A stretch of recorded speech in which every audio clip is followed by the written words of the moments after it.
attempt to do this. Whoa, look at that bell. Did I get it in shot? Oh, attempt to do this one-handed. Hey, buddy.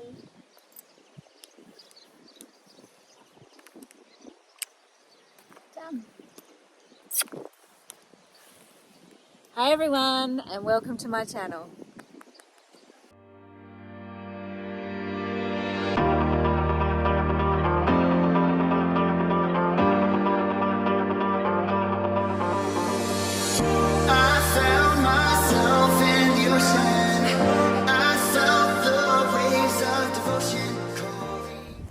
Thought I'd do a vlog today all about the float. So I made a purchase during the week of it's like a wetsuit material, I'll show you in a minute, of a tail guard for Bella. So I'm going to practice putting her on the float with the tail guard.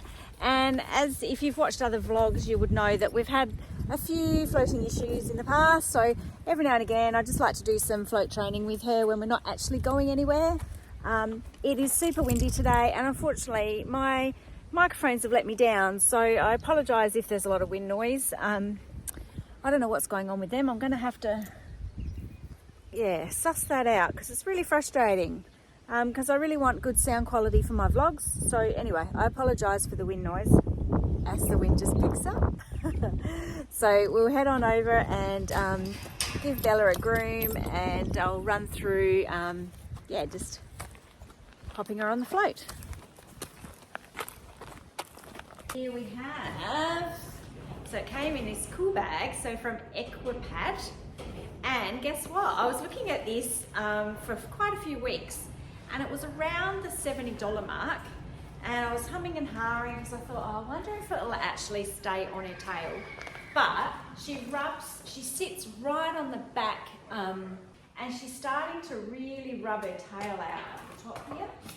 What, Bill? Don't you like that? You normally like a bum scratch.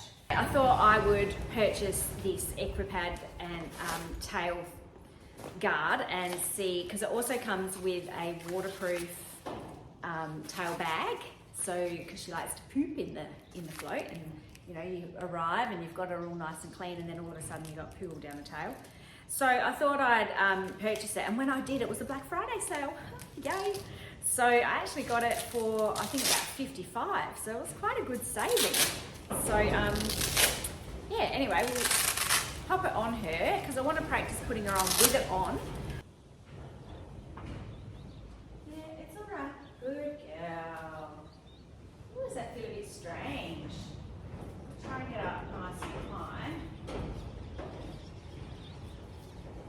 Nice and tight. Because it's all elasticated as well, I think it's much better than just using a bandage, because bandages you can tend to over tighten.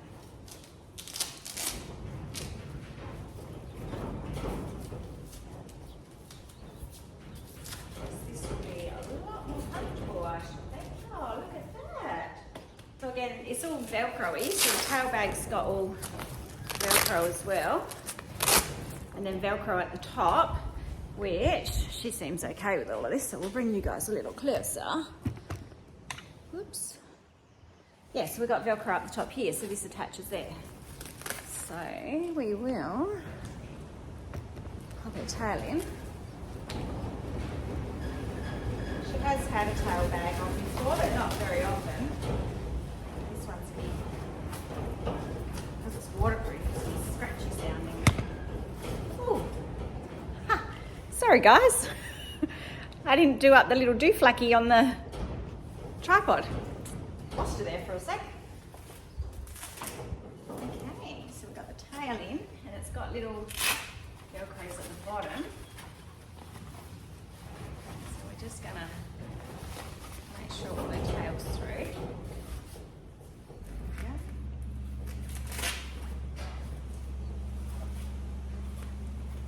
It's very sticky Velcro, it's good.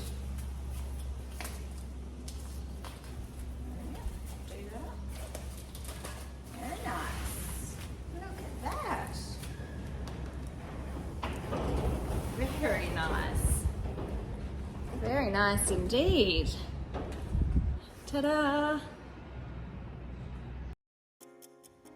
The wind was terrible today, so I thought I'd pop on and do a voiceover and add some music just for something that in the background. So here I'm just practicing that she has got a good backup, because you want your horse to feel confident that if they do get in the float, they're going to be able to get back out again. So I have a straight load, so Bella needs to be able to back herself out of the float. This is where we have our issue. So she just plants her feet and doesn't want to walk forward. So I was just giving her a pat on the head. This is a nice space, not to be afraid. I don't think she is afraid. I think she just gets stubborn, really. So you can see there she's got her little leg cocked. She does show a little bit of tension sometimes. So maybe there is a bit of fear there. But on the whole, she I don't know that she wants to leave Colm, so he was calling out in the background a bit. But here I'm just giving her some treats, rubbing her on the head, just letting her know that this is a nice space. I had some high quality treats as well, which I'd won a few weeks back at the dressage competition, and she absolutely loves them. She can smell them from a mile away. So I've been saving them only for floating. It seems to be working. So yeah, here she's just standing for a while. So I decide, okay, I need to move your feet. So I again get her to back up. And so this all comes down to groundwork. So I do believe if you've got good groundwork, it does help with your floating. So you need to be able to really lead your horse and get your horse moving away from you. Here she goes, I'm not going anywhere near the float again this time. And this is what we generally get from her. So here I just do little light tap, tap, tap on her side, which she knows means walk forward. So I've practiced that without the float even being around. Here she doesn't even want to look at the float. So her whole body language is, nah, I'm not interested in that at all.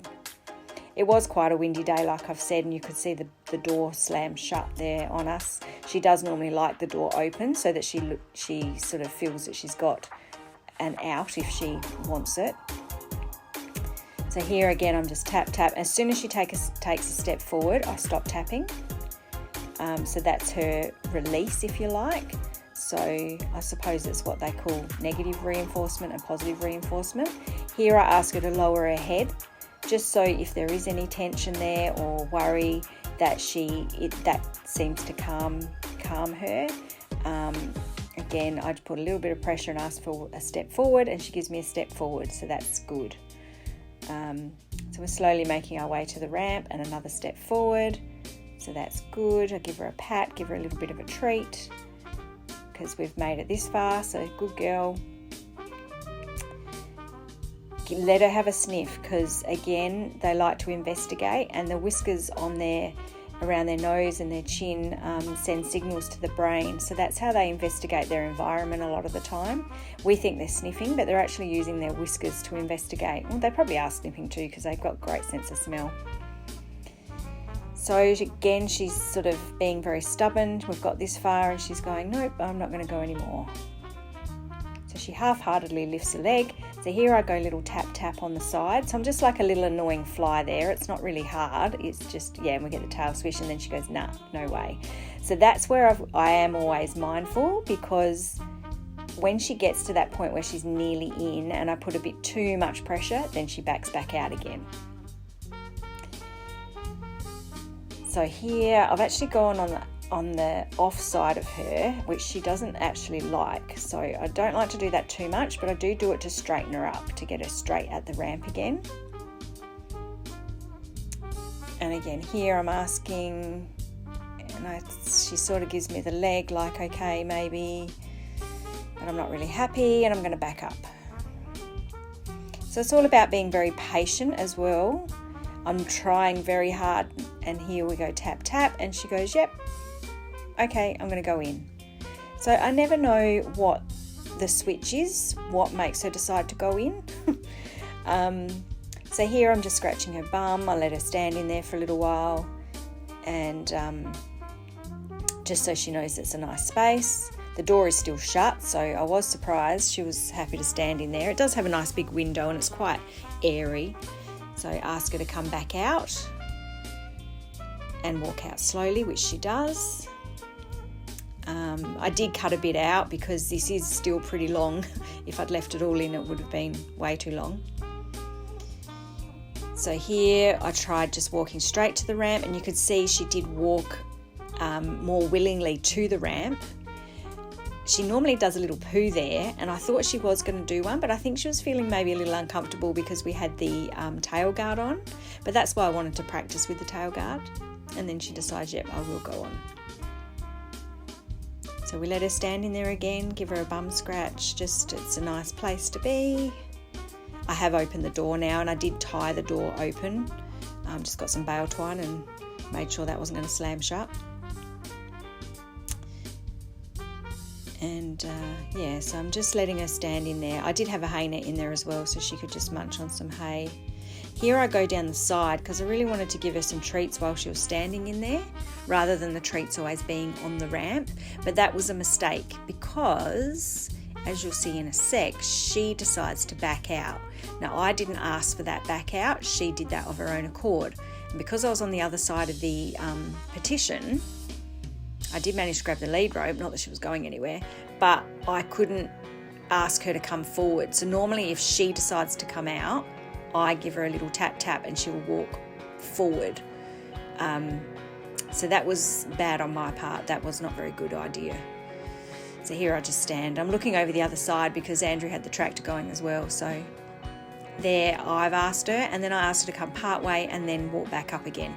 So that's what I should have been able to do before when she decided to come out, but I was on the wrong side of the petition, as I said, so I couldn't do that. So anyway, hopefully that sort of fixed that situation, and she realised, no, I'm not allowed to just walk myself out of here. I have to be asked to walk back. So it's all these little things that make all the difference, I feel. You need to be really consistent with your approach, with your method. So I've taken methods from a few different people. I had some really great advice from our chief instructor at Pony Club, Di, who's been around horses forever and a day. She gave me the tap-tap method. She also says no pressure on the head collar, and I really struggle with that. I try not to do pressure on the head collar. Here I tried to get smart and see if she'd follow me up without any pressure on the head collar. Didn't quite work. So here I just go, come on, step forward. And she did step forward, and then she just steps on. So now she's super comfortable with it. So she's on and off. But yeah, so I've adopted a few methods. So and here I get her to go halfway again, and then ask her to come back up again. So that's a good exercise to do. Here we're back again. So I did cut this up a little bit, but I tried to keep the whole session in so that you can see the whole thing and just the patience that it takes. And here I just walk her away from the float, because quite often it's the approach that is our problem. She normally puts the brakes on about here. So I wanted to really practice that, approaching the float and going in. It's all well and good to get her in and go in and out from the ramp, but I think the idea of the approach is really important for Bella and I. And then I thought, right, I'm going to close it up because I haven't done that yet. So close it up and just let her stand in there. And as you can see, I'm standing off to the side, and the way my float does up, I really like that. It's got a spring load there. So again, I'm going to undo it. I'm just trying to get her to walk forward there because she had her bum right back on the tail, whatever you call that, tail guard. So here I can spring it. It's got a spring load, and I can open it, and I can stand to the side. So if she did decide to rush back, I'm out of the way. Because, I mean, you've got 500 kilos of horse flying back at you. You're not going to hold it. You need to get out of the way. And it's the same when you're trying to load them. If they don't want to go on and they're rushing back or being crazy, you just got to get out of the way, because that is a lot of horse, a lot of muscle, and you're not going to hold them. So here I give her lots of treats, lots of pats. She's a really, really good girl, and we're all done. She's just a bit intermittent with, it's not consistent with her going on. It did get really, really good, and I think I did mention in one of the other vlogs a while back how, like, she was going really well, self-loading, no drama at all. She got so good at it. Then I had to take her to the vet, and I had her scoped to see whether she had some ulcers, because we were having some tacking up issues and grumpy issues. So anyway, it turns out that she did have some low grade ulcers, so she had some treatment for that. It's all right, little girl. But unfortunately, when we were going to leave, the vet cleared her to float, but I felt she was still a little bit under the sedation. So she wasn't really comfortable about going on. And anyway, we loaded her on, and she was fine she seemed to be fine on the journey. And then when we got back home, she was banging and crashing in the car. And it turns out that the divider between, like if you're floating two horses, they had like a metal grate, like a divider there, so that they couldn't bite each other. Well, that was not fixed in properly, and she'd obviously rubbed and knocked it off. No, you're getting impatient. And we got the leg going and everything. You are impatient. So yeah, she knocked it off. So it obviously got attached to her head collar or something, and then when we opened up the side door, it was on the ground. So that scared her. So that whole day was not a good floating. And ever since then, she's been a little bit apprehensive about going on. So it's just about building her confidence again, getting her back floating again. So anyway, I just thought I'd share that with you. Let's see how this tail bag's gone. I'll tie her up. Come here, sweet. Is that what's annoying you? Is that tail thing? Is that? What's going on back there? Let's have a look. Squishing your tail. What's going on back there? See? Oh, I had to sit down a little bit. It's not too bad. Probably have to do it up a little bit tighter, I reckon. Just to, anyway, let's take it off. Don't get it off now, do you? Oh yeah, see that slid off. I'm gonna have to do that up tighter, aren't I?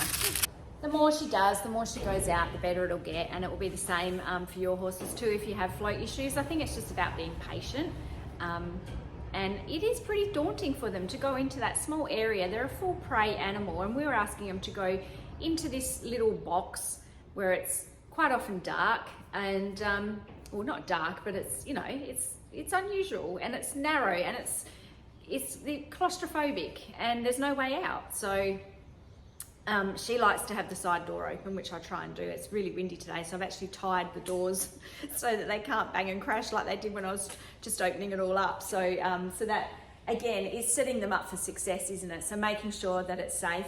I really should have had my hat and gloves on as well. So that was a bit of a, that was a bit naughty of me. And you shouldn't always assume, because you never know, they can be unpredictable. But generally I know Bella is pretty sensible, and her protest normally is just to plant her feet and don't want to go forward, or she'll just back up away from it. So, but yeah, I should have had my hat and gloves on. But anyway, I'm going to hop on and have a ride now. I hope you guys enjoyed. It was just a bit of a quick little float loading vlog, and hopefully you found something informative out of it, or you just enjoyed the entertainment of the little boo-boos that happen when I'm vlogging. So anyway, until I see you again, which the next vlog will probably be a pony club. We got our pony club Christmas breakup is happening tomorrow, so that's hence why the float's out and I'm getting prepared. And yeah, so that should be fun. And I'm not sure what sort of content we're going to get, but I'm sure it'll be fun. It'll probably be windy, so I've got to go and try and sort my microphones out tonight. And yeah, I'll catch you next time. So until then, I hope you stay safe, stay well, and remember to enjoy the little things in life. Bye for now.